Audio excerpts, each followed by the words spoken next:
இயேசு கிறிஸ்து நாமத்தினாலே உங்கள் யாவருக்கும் அன்பின் வணக்கத்தையும் வாழ்த்துதலையும் தெரிவித்துக் கொள்கிறேன்.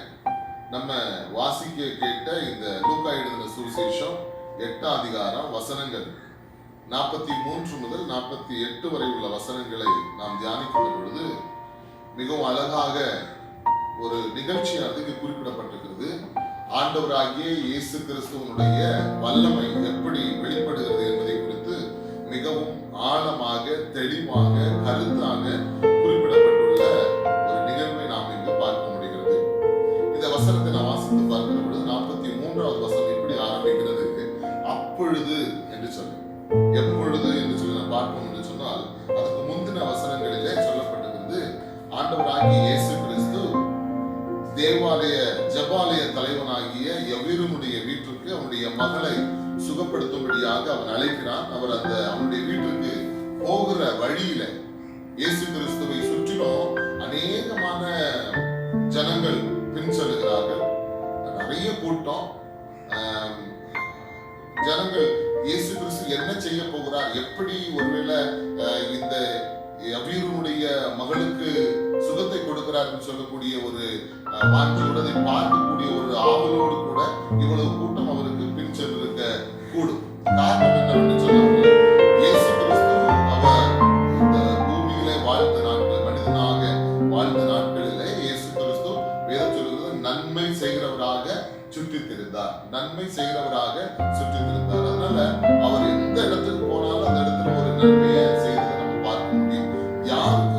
யார் ஒருத்தர் ரொம்ப தேவையோடு கூட இருக்கிறாங்களோ அவங்களுக்கு இயேசு கிறிஸ்து நன்மை செய்வதை பார்க்கணும். இங்க யவீரு வந்து கேட்ட உடனே அவனுடைய வீட்டுக்கு அவர் போகிறாரு. போகிற வழியில தான் இந்த ஒரு நிகழ்வு 43ஆம் அதிகாரத்துல வசனத்துல இருந்து 48வது வரைக்கும் உள்ள வசனங்களை நான் பார்க்கிறேன். அந்த 12 வருடமாக பெரும்பாடுகளோடு கூட வாழ்ந்த ஒரு ஸ்திரீயை குறித்து சொல்லப்பட்டிருக்கிறது.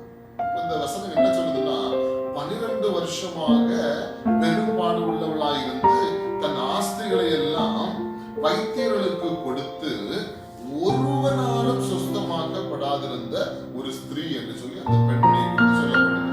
நன்றா கவனித்து கொள்ளுங்க. ஒருவேளை இன்னைக்கு இருக்கக்கூடிய காலச்சூழல்ல ஒருத்தருக்கு ஒரு பலவீனம், ஒரு கொடிய வியாதி வந்தது அப்படின்னா உடனே என்ன சொல்றோம்னா, நம்ம பலவிதமான மருத்துவமனைகளையும் மருத்துவர்களையும் சொல்லுவோம்.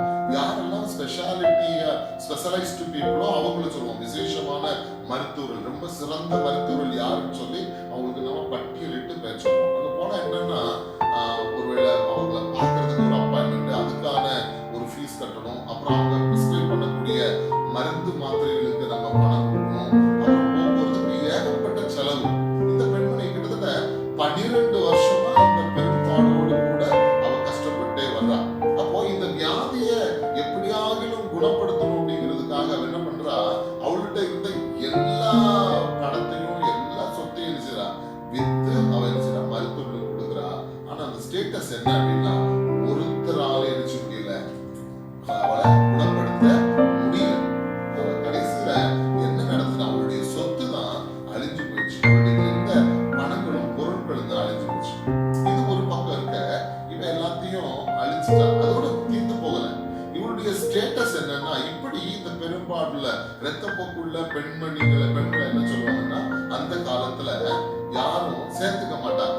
தீர்த்தாளர்னு சொல்லி ஒரு ஓரமா ஒதுக்கி உட்கார வச்சிருவாங்க. அவங்க ஒரு நல்ல நிகழ்வுகளுக்கு வர முடியாது. ஒரு 4 பேர் கூடுற இடத்துல வந்து சகஜமா பொதுவா நிக்க முடியாது. எந்த ஒரு நல்ல கெட்ட விஷயங்களுக்கும் அவங்க குடும்பத்தாரோடு கூட சேர முடியாது. இங்க பார்க்கும்போது பணம் போயிடுச்சு. அவங்க ஒரு சமூகத்துல ரொம்ப சகஜமா வாழக்கூடிய அந்த வாழ்க்கையும் இல்லாம போயிடுச்சு. இப்போ தனிமைப்படுத்தப்பட்ட ஒரு வாழ்க்கை, ஒதுக்கப்பட்ட ஒரு வாழ்க்கை. இன்னைக்கு அநேகர் இந்த மாதிரி ஒரு சூழல்ல காணப்படலாம். பலவிதமான நெருக்கங்கள்ல, பலவிதமான போராட்டங்கள்ல, பலவிதமான வியாதிகள்ல அவதிப்பட்டு பணம் இருக்காது. ஒண்ணு, மருத்துவம் செய்வதற்கான போதுமான வசதி இருக்காது. சிலர்லாம் மருத்துவம் செஞ்சு பல வருஷமா மருத்துவம் செஞ்சு எல்லா பணமும் பொருளும் சொத்தும் இழந்து பரிதவிக்கிற ஒரு சூழலா கூட இருக்கலாம். சிலர் சொல்லுவாங்க, என்னதான் செலவு பண்ணியும் வியாதியும் இது பண்ணல, சுகமாகல, ஆளும் எங்களுக்கு கிடைக்கல அப்படின்னு சொல்லி. ஆனா இந்த பெண்மணி அப்படி இல்லை. பணம் எல்லாம் போயிடுச்சு. இப்போ ஒரு நொடிந்து போன நிலைமையில, ஒதுக்கப்பட்ட நிலைமையில, தள்ளப்பட்ட நிலைமையில நம்ம காணப்படுகிறார்.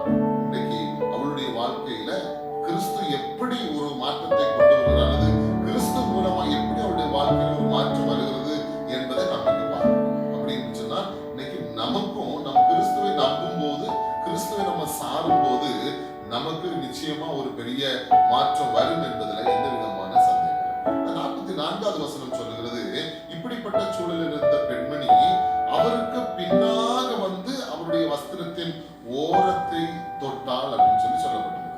அவருக்கு பின்னாக வரணும். நான் முதல்ல சொன்னேன், ஏன் இவ பின்னாடி வரணும் அப்படின்னா, அவன் சமூகத்துல நேரடியா வர முடியாது. இவருடைய டைரக்டா வந்தான்னா எல்லாரோட தள்ளி விடுவா. நீ தீட்டாங்க, நீ ஓரமாப்பா, நீ வந்து ரவியை பார்க்க முடியாது, நீ போதவரை பார்க்க கூடாது, பக்கத்துல வராது, நீ தள்ளி போன்னு எல்லாரும் என்ன செய்வாங்க, அவளை ஒதுக்கிடுவாங்க, புறந்தள்ளிடுவாங்க. அதனால ஒருவேளை பயந்து கூட என்ன செய்யலாம், யாருக்கும் தெரியாம அவருக்கு பின்னாக வந்து வஸ்திரத்தின் ஓரத்தின் தொங்கலை தொட்டாள் அப்படின்னு சொல்லி சொல்லுவாங்க. அப்ப என்னன்னா, எப்படி ஆகும் எனக்கு, நான் எல்லாத்தையும் இழந்தாச்சு, நீ என்கிட்ட ஒண்ணுமே இல்லை, கடைசி அவள்கிட்ட இருக்கிறது என்னன்னா ஒரு நம்பிக்கை மட்டும்.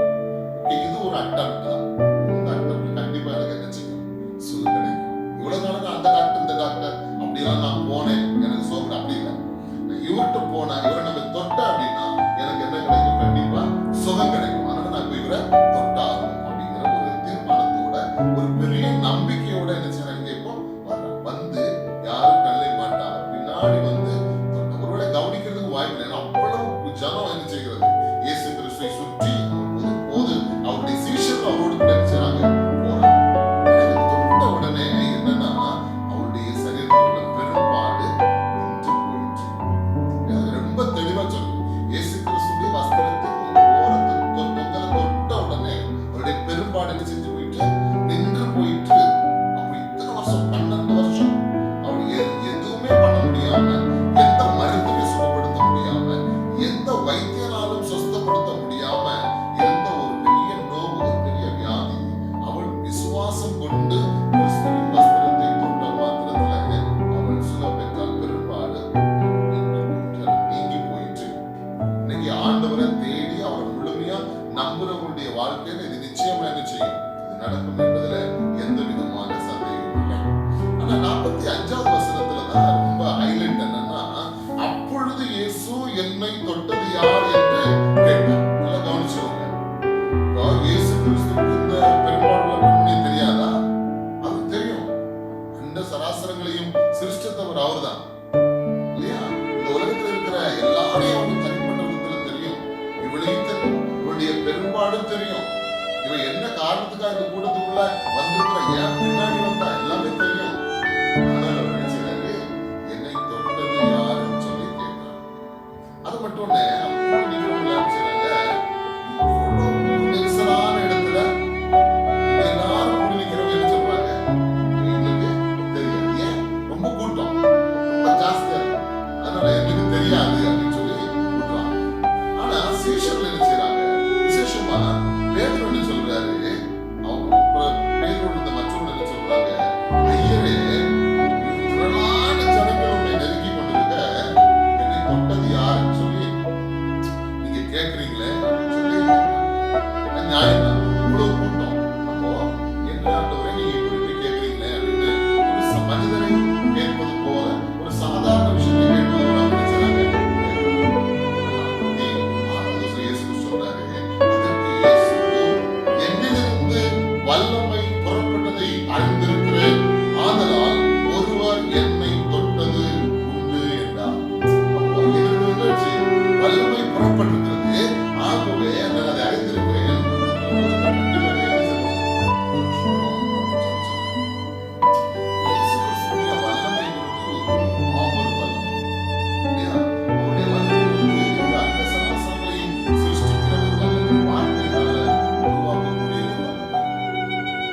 காற்றையும் கடலையும் அதட்டுகிற வல்லமை,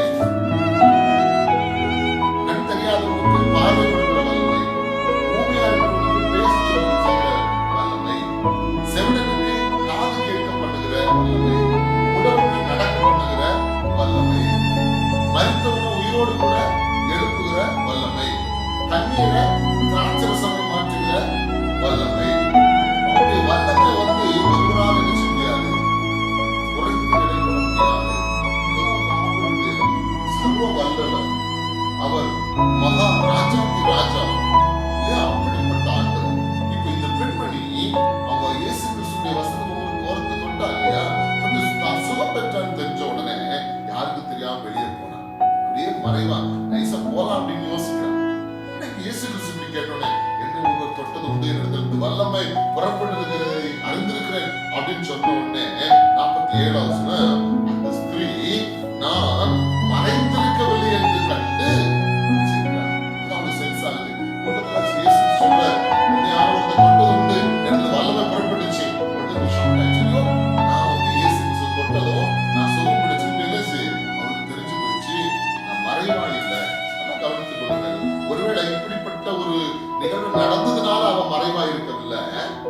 அவன் எப்பவுமே ஆண்டவருடைய பார்வை நினைச்சார் இருக்கிறான். நீங்களும் நான் நினைச்சு நாம் பலவீனமா இருக்கும்போது கர்த்தர் நம்மளை பார்க்கிறான். நம்ம ஒண்ணும் இல்லாம ஏழை எளியோர்களாக தரித்திரர்களாக இருக்கிறோம், அப்ப கடவுள் பார்க்கிறார். அப்படி கிடையாது.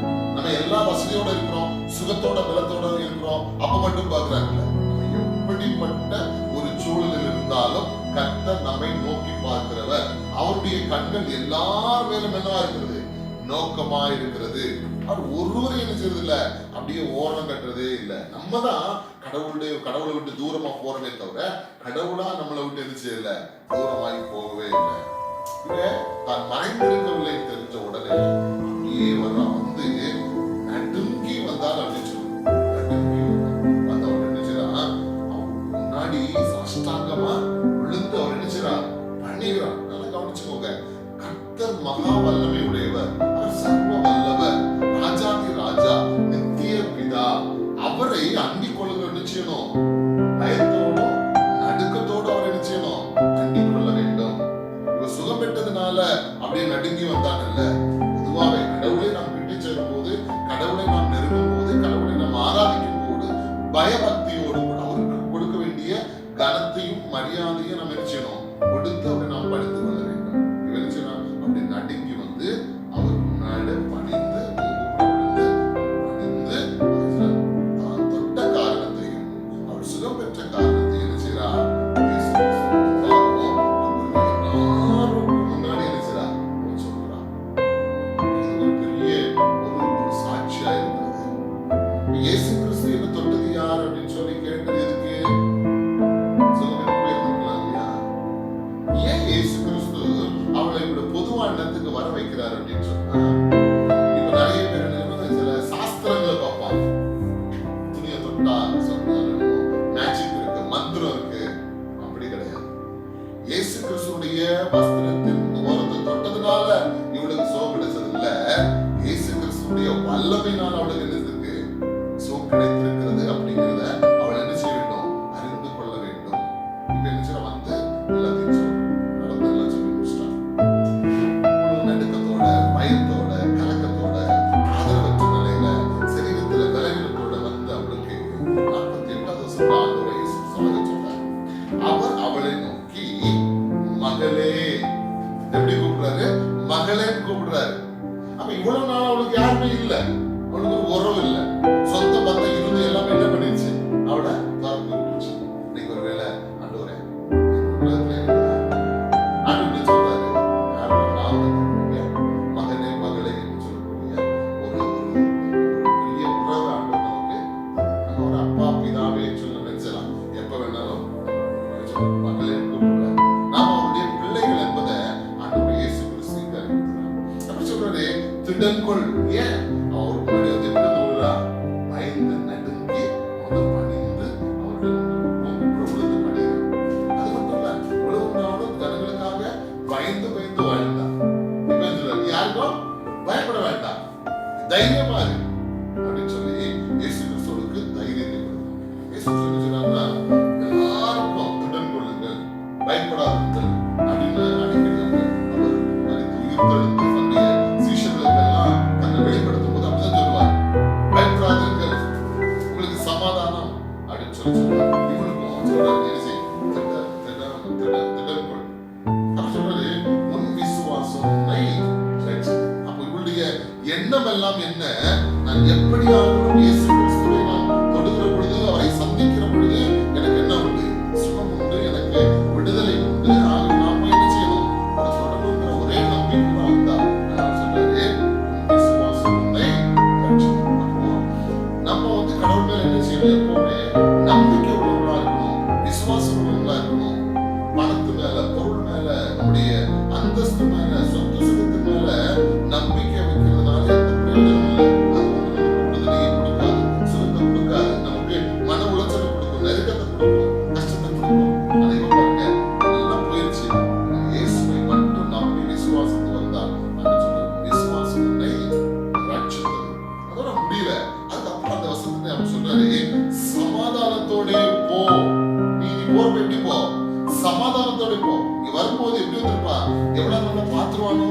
வழியில பாதியில மடக்கி நீ என்ன வரக்கூடாது துரத்தி விட்டுருவானோ, இல்ல நம்ம அவர் பக்கத்துல போய் அவர் தொட முடியுமா முடியாத ஒரு பதட்டத்தோட ஒரு சமாதான குறைச்சலோட வந்திருப்பாங்க. ஆண்டவர் சொல்றாரு, இப்ப சமாதானத்தோட போ. நான் பெரிய அற்புதம் பாருங்க. ஆண்டவராக இயேசு கிறிஸ்துவை ஒருவர் தேடி நாடி அவரை வந்து அண்டுகிற பொழுது நமக்கு என்ன கிடைக்கிறது? ஒரு பெரிய தைரியம் கிடைக்கிறது. அப்புறம் நாம் அவருடைய மகன் மகள் என்று சொல்லக்கூடிய ஒரு புத்திர சுவிகாரம் நமக்கு கிடைக்கிறது. ஒரு உறவு நமக்கு கிடைக்கிறது. அது மட்டும் இல்ல, அவர் நம்முடைய விசுவாசம் இன்னும் வர்த்திக்க பண்ணும்படியாக சொன்னாரு. நம்முடைய விசுவாசத்தின் மூலமா நம்ம கடவுளை நம்புறதுப்ப அவர் மூலம் அதன் மூலமா நமக்கு விடுதலை உண்டு அப்படிங்கிறத இங்க உறுதிப்படுத்துகிறார். மட்டும் இல்ல, இயேசு கிறிஸ்துவை ஏற்றுக்கொண்ட அனைவருக்கும் என்ன உண்டு? சமாதானம் உண்டு அப்படின்னு சொல்லி அனுப்புறார். இப்ப நான் புரிந்து கொள்ள வேண்டியது, இன்னைக்கு இதே மாதிரி அந்த காலத்துல நிறைய பேர் பலவிதமான பலவீனமாக அந்த கூட்டத்திலேயே நிறைய பேர் பலவீனத்தோட இருந்திருப்பாங்க. எல்லாருக்கும் சுகம் கிடைச்சா? இல்ல, எல்லாருக்கும் சுகம் கிடைக்கல.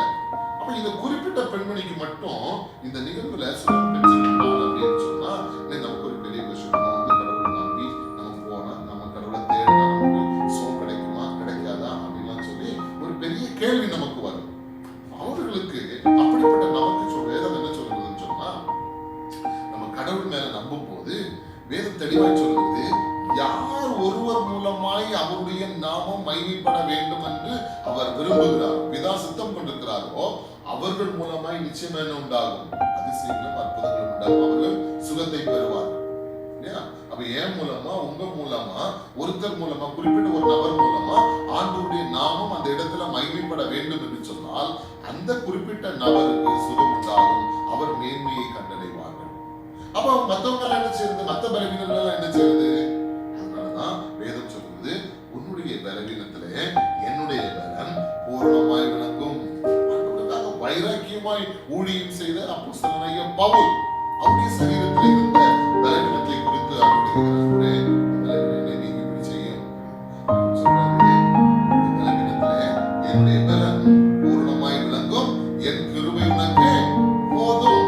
அப்படின்னா இன்னைக்கு நமக்கு பலவீனம் இருக்கிறது என்று சொன்னால் அந்த பலவீனத்துக்கு நாம தொடர்ந்து செபித்துக் கொண்டிருக்கிறோம். அந்த பலவீனத்தில் நமக்கு விடுதலை கிடைக்கவில்லை அப்படின்னு சொன்னால் நீங்க நானும் நம்ப வேண்டியது, நம்மை தாங்கி நாம் மிக ஆழமாய் புரிந்து கொள்ள வேண்டிய, உறுதியாய் புரிந்து கொள்ள வேண்டிய ஒன்றாண்டுகிறே என் மூலமாய் உம்முடைய நாம் மகிமைப்பட வேண்டும் என்று நீ விரும்புகிறீர் என்று சொன்னார். என் மூலமாய் உம்முடைய நாம் நினைச்சிடும் மகிமைப்பட எனக்கு நீர் என்ன செய்யும்? என்னிலே கிரியை செய்யும், எனக்கு சௌக்கியத்தை தாரும், எனக்கு சுகத்தை தாரும், எனக்கு விடுதலையை தாரும் அப்படின்னு சொல்லி நாம் கேட்கிற பொழுது நிச்சயமே ஆண்டவர் நமக்கு அதற்கு வேண்டிய பதிலை தருவார். இல்ல நம்ம மூலமாய் மகிமைப்பட வேண்டும் என்று சொன்னால் முழுவதுமாய் அவருடைய சுகத்தை கொடுக்கிறார். இல்ல நம்மோடு கூட அவருடைய கிருபை என்றும் இருக்க வேண்டும் என்று சொன்னால், இருக்கிறது என்று சொன்னால் நாம் என்ன செய்கிறோம்? என்றும் அவரோடு கூட இணைந்து இருக்கிற பலவீனத்தின் மத்தியில, பாடுகள் மத்தியில அவரை துதித்து அவருடைய நாமத்தை மகிமைப்படுத்தி அவருடைய ராஜ்யத்துக்கு நாம் என்ன செய்யணும்? காத்துக்கு இருக்கிறவர்களாய் இருப்போம். தேவனுடைய பலனும் அவருடைய கிருபையும் நம்மை தொடரும் என்பதில் எந்த விதமான சந்தேகம். ஆகவே இந்த நிகழ்வுகளை மையமாய் கொண்டு நாம் வேதத்தை வாசித்து தியானித்து ஜெபித்து, ஆண்டவரே உம்முடைய சித்தம் என்னுடைய வாழ்க்கையில நிறைவேற நான் உம்மை மட்டும் நம்புகிறேன், நான் உம்மை மட்டும் சார்ந்திருக்கிறேன், நான் உம்மை தேடி வருகிறேன், நான் உமக்கு முன்பதாய் நான் பணிந்து குனிந்து முழங்கால் படியிட்டு நான் உமக்கு முன்பாய் என்னை சமர்ப்பிக்கிறேன். நீர் என்னுடைய வாழ்க்கையில செய்த எல்லா நன்மைகளையும் எல்லா நற்கிரியைகளையும் நினைத்து நான் உமக்கு என்ன செய்கிறேன்? சாட்சி பகர்கிறேன். இன்னைக்கு நிறைய பேர் வந்து கர்த்தர் செய்த நன்மையில ஒரு நேரம் சொல்றது இல்லை, மற்றவங்க முன்னாடி சொல்றது இல்லை, சபையில் சொல்றது கிடையாது, மற்றவங்க அறிக்கையிடுவது, தேவனுக்கு முன்பதாக அறிக்கையிடுவது கிடையாது. அந்த பெண்மணி அப்படி அல்ல. அவள் தான் பெற்ற அந்த சுகத்தை யாருக்கு முன்பதாக அறிக்கையிட்டார். அவள் தேவனுடைய சமாதானத்தை பெற்றுக்கொண்டாள், தேவனாலே மகள் என்று அழைக்கப்பட்டாள், அவள் தைரியத்தை பெற்றுக்கொண்டாள், அவளுடைய விசுவாசம் அவளை ரட்சித்தது என்று சொல்லக்கூடிய பெரிய சாட்சியம் அவளுக்கு கிடைக்கும். இப்படிப்பட்ட ஒரு வாழ்க்கை வாழ்வதற்கு கர்த்தர் உங்களுக்கும் எனக்கும் கிருபை தரும்படியாய் கண்களை மூடி ஜெபிப்போம். மகா பரிசுத்தமும் மிகுந்த இரக்கம் நிறைந்த பரமபிதாவே, இந்த நல்ல ஆசீர்வதிக்கப்பட்டதான வேலைக்காக உமக்கு நன்றி செலுத்துகிறோம். நாங்கள் வாசித்து தியானித்த வேத வசனங்களுக்காக உமக்கு ஸ்தோத்திரம் சுவாமி. பெரும்பாலுள்ள ஸ்திரீ தன்னுடைய ஆஸ்திகளை எல்லாம் விற்று மருத்துவத்தை பார்த்தும்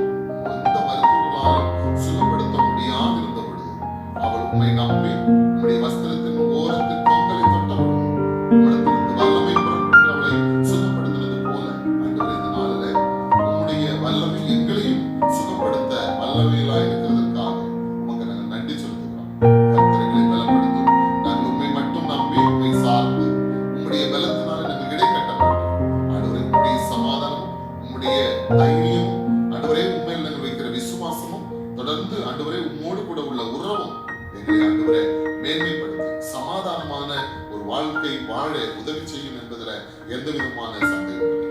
ஒருவேளை ஆண்டவரே பலவீனத்தோடு பல ஆண்டுகளாக இருக்கிற ஜனங்கள் உண்டு, அவர்களையும் ஆண்டவரே இம்மட்டுமாய் உம்முடைய கிருபையினால தாங்கி வருகிறதற்காக, உம்முடைய கிருபை அவர்களை தாங்குகிறது என்று சொல்லக்கூடிய பெரிய